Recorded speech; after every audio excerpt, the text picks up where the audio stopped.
I'm Darren Marlar, and this is your daily dose of weird news.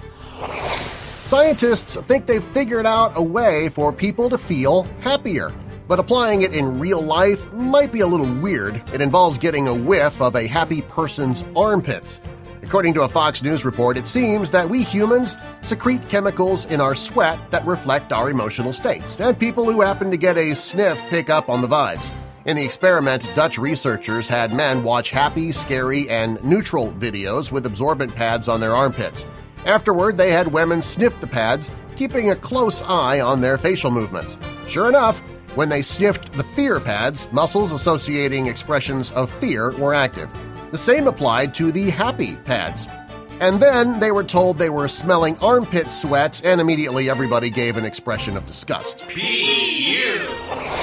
From Florida, because of course it's Florida, comes news that twin brothers are accused of throwing bricks at each other. Michael and James Ramelius are both 52 years old and were both arrested last week after they started arguing with each other and throwing bricks in the front yard of a home in Orange City. But since they were twins, every time Michael hit James with a brick, he felt the pain himself, and vice versa. After a while, they just started hitting themselves over the head with bricks in an attempt to hurt the other twin, and then it got weird. They're cousins, identical cousins all the way. If you can live stream movies, why not live stream medical care? According to NPR News, insurance company United Healthcare will start covering visits to the doctor's office via video chat. Patients and physicians talk live online, on smartphones, tablets, or home computer to get to a clinical diagnosis. United Healthcare is the first major company to put its stamp of approval on a process that until now has been largely experimental.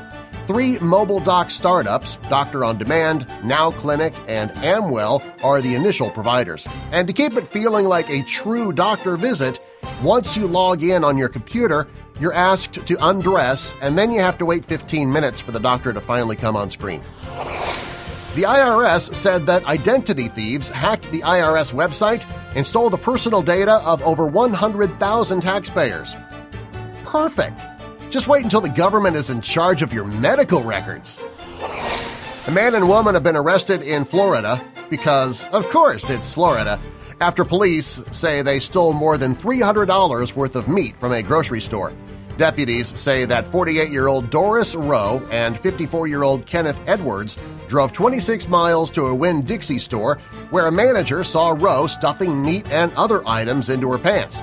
Deputies say the manager stopped Rowe and she hit him in the neck, dropping pork ribs, 2 packs of detergent, and 3 water filters. Rowe fled the store and got into Edwards' truck. Well, you know what they say, a couple that steals together does time together. The Olsen twins, Mary-Kate and Ashley, will reportedly not reprise the role they shared as Michelle in the upcoming Netflix revival of the ABC sitcom, this version to be entitled Fuller House. Executive producer Robert Boyette said in a statement the 28-year-old twins want to focus on their fashion brands and their billion-dollar business empire. Hey, have you guys called Dave Coulier? Because I'm pretty sure he's available. U.S. soldiers are going to extremes, taking diet pills and laxatives, even starving themselves and getting liposuction in order to meet the military's weight standards, according to the Army Times. More than a third of uniformed men and women do not meet the Army's weight standards, according to a recent military fitness report, and those officers are subjected to dreaded tape measurements to determine body fat percentage. If soldiers exceed the body fat limits, they cannot earn leadership roles or promotions. Aren't most of our soldiers using technology nowadays? You know, flying drones, making bombing runs with unmanned planes, shooting GPS-navigated missiles and rockets. Forget the weight limits. We should be going after the fat slobs living in their parents' basements that spend all of their time on Halo and World of Warcraft. That's your Daily Dose of Weird News. I'm Darren Marlar. Get more weird news at dailydoseofweirdnews.com.